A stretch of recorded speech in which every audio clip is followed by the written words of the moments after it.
Hi, good afternoon, sir. How are you, sir? Good afternoon. I'm doing good. How about you?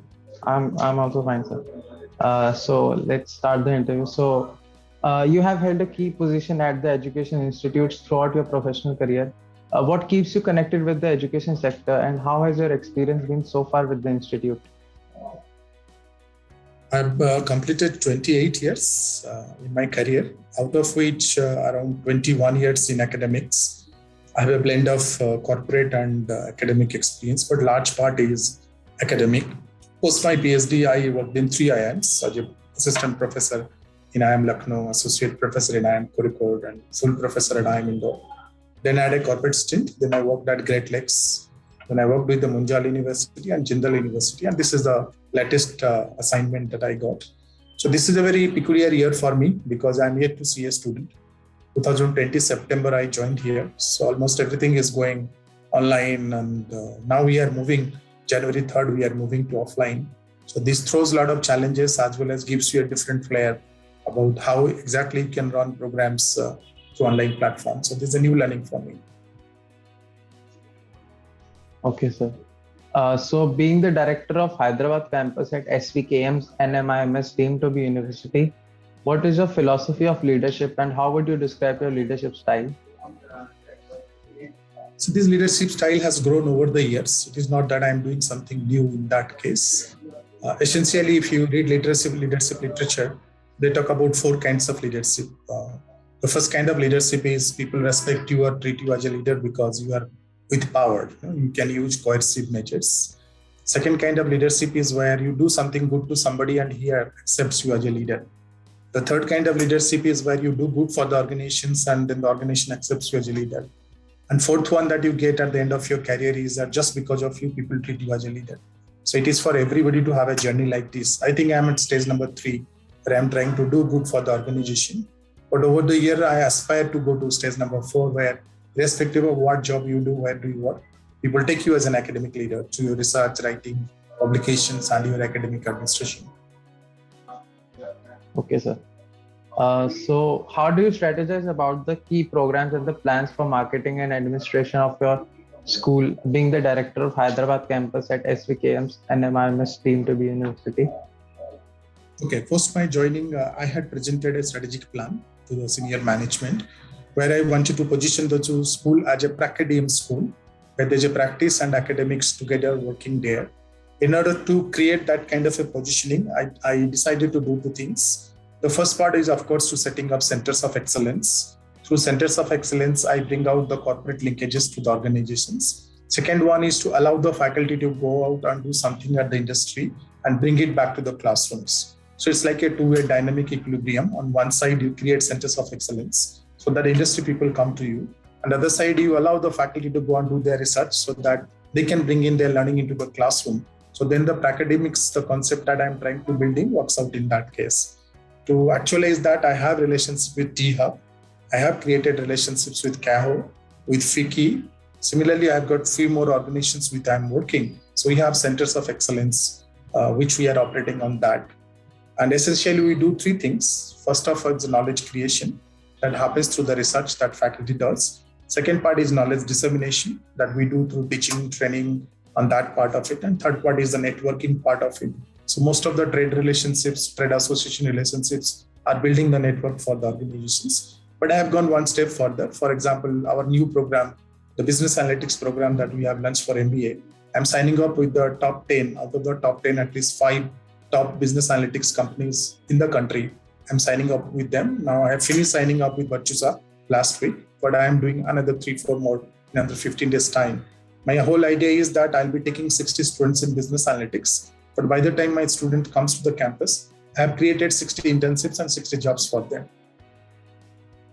So that's the target I have. Before June 2022, I will have 60 jobs already available at my school for all those students who will join for an MBA business analytics program. Okay, sir. So how does the curriculum of Hyderabad campus at SVKM's NMIMS deemed to be university ensure the best practice of the industry? Yeah, 20% of the course is being done by industry people that we look at. And every 2 years we do a review of the curriculum. So that's some of the stuff which is obsolete in terms of cases. A large number of cases has been dropped because of the COVID part. So we have to bring in that part. Plus the philosophy that guides us. For example, currently we are driven by sustainability and climate change issues, and we are trying to bring that into our curriculum, irrespective of whether you teach finance or marketing. How are you sensitizing your students towards taking those kind of decisions that talks about people, planet, and performance? All three of them there, the 3P models which we have. Okay, sir. So, what do you think your role and responsibilities to the university and students are? I see myself playing multiple roles. The first role I play is, of course, as a professor. I've been a very successful professor in my career. I also teach to students. I teach my courses there. I'm a marketing and branding professor. I do. So all that consulting that I did, I bring it to my classrooms. Second part, because I'm a senior faculty, forget about the director position, because I'm a senior faculty. I have many younger faculties. I mentor them, particularly on the research side, I mentor them. I have 9,000 plus citations for my research. I know what exactly is the expectation of top journals. So whenever they come out and discuss with their paper research works, I guide them how to do that part of it.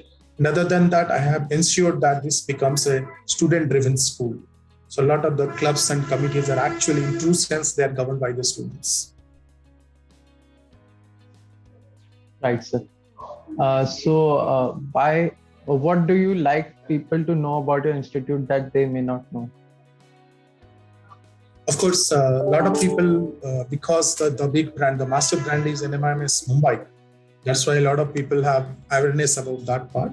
But I think last 2 years, 1.5 years, we have been able to really build a good brand awareness about our school.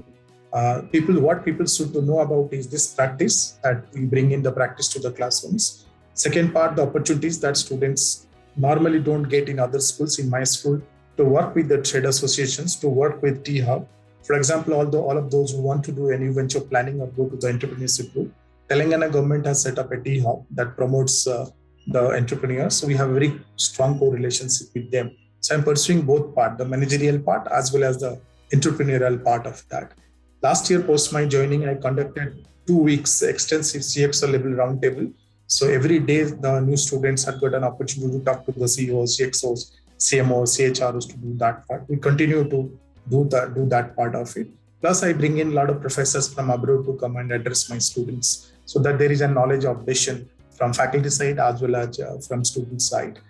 My business analytics program, which is being launched, is something that people should look up to, because I think I can score over Mumbai campus on business analytics program. I can deliver a better program than even Mumbai campus, because my strategy is very similar to that I'm looking at. Other aspect, I have hit 100% placement last year, and I'm meeting 100% placement this year also. So today I have more number of companies waiting for my students than students available on campus, which is a different trouble for me. Because a company comes back and tells me that they need 10 CVs, but I don't have those number of CVs in finance area to offer them because my students are placed there. But of course, next year that problem will not be there.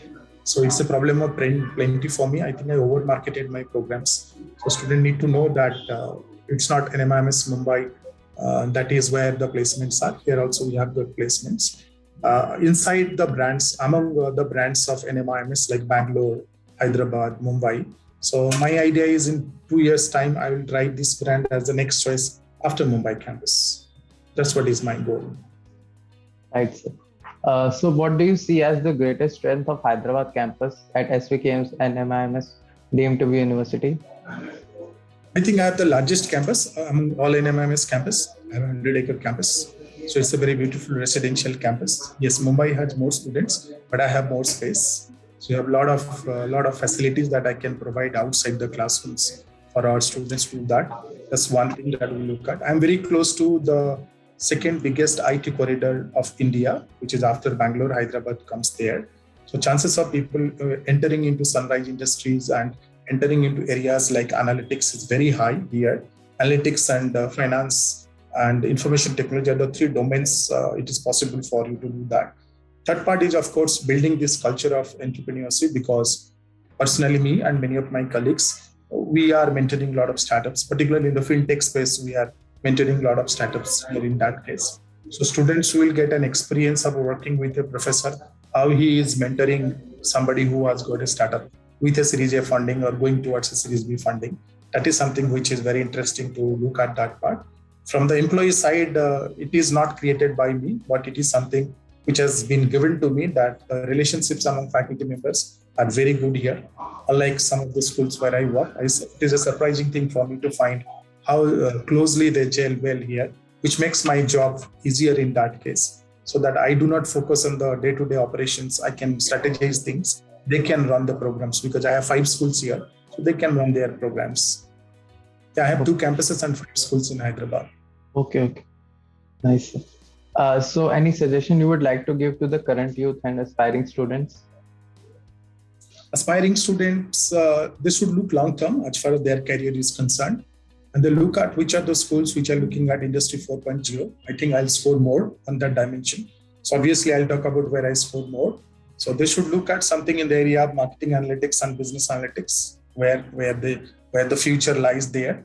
They look at fintech and financial services. This is also a sunrise industry they should look at. We have started a winter intensive program whereby we send them to go into social businesses and work with some leading social businesses, which is a very unique thing that we do, so that these 2 aspects are being taken care of. We are going to create a center for sustainability management. So I bring the environment part into that part. So of course, in the classrooms, they talk about performance, business, profits, profitability. And the research centers, they work closely with the industry and they talk about the aspects of people, the aspects of the environment there. And we bring out people so that they can blend all 3 of them together there. Just what we are trying to do here, irrespective of which school you belong to. Thank you, sir. Let's conclude this interview here. And thank you so much for your time, sir. Thank you. Thank you for your time.